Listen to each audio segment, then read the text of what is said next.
अस्सलाम वालेकुम नजरीन, आप देख रहे हैं सरियाम न्यूज। सबसे पहले आज की अहम खबर। रिपोर्ट रजा अकरम चौकी पुलिस जातला की नई इमारत का इफ्तिताह। SSP Mirpur Khurram Iqbal Mughal, deputy commissioner Mirpur Raja Sadaqat Ali Khan, mayor Mirpur Usman Ali Khalid, DSP headquarter Mirpur Haji Sikandar Azam समेत दीगर मुअज़्ज़िज़ शख्सियात ने चौकी पुलिस जातला की नई इमारत का बाकायदा इफ्तिताह किया।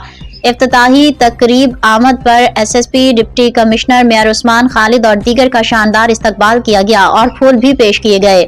इस मौके पर मुअज़्ज़िज़ मेहमानों ने नई तामीर शुदा इमारत के मुख्तलिफ हिस्सों का मुआयना किया। नई इमारत में आवाम की सहूलत के लिए जदीद रिपोर्टिंग रूम, चौकी ऑफिसर के लिए अलहदा ऑफिस और साइलान के लिए आरामदेह वेटिंग रूम कायम किया गया है ताकि शहरियों को बेहतर और बाइज्जत माहौल में पुलिस खिदमात फराहम की जा सकें। ये मंसूबा पुलिस और अवाम के दरमियान मजबूत एतमाद और मौसर कम्युनिटी इंगेजमेंट का अमली सबूत है। इफ्तिताही तकरीब से खिताब करते हुए एसएसपी मीरपुर खुरम इकबाल मुगल ने जातला के अवाम का खसूसी शुक्रिया अदा किया और कहा कि अवाम के ताउन के बगैर ऐसे फलाही मंसूबे की तकमील मुमकिन नहीं। उन्होंने इस अज़म का इजहार किया कि मीरपुर पुलिस अवाम के जान माल के तहफ़्फ़ुज़ और बेहतर सर्विस डिलीवरी के लिए हर मुमकिन इक़दामात जारी रखेगी। रिपोर्ट रजा अकरम।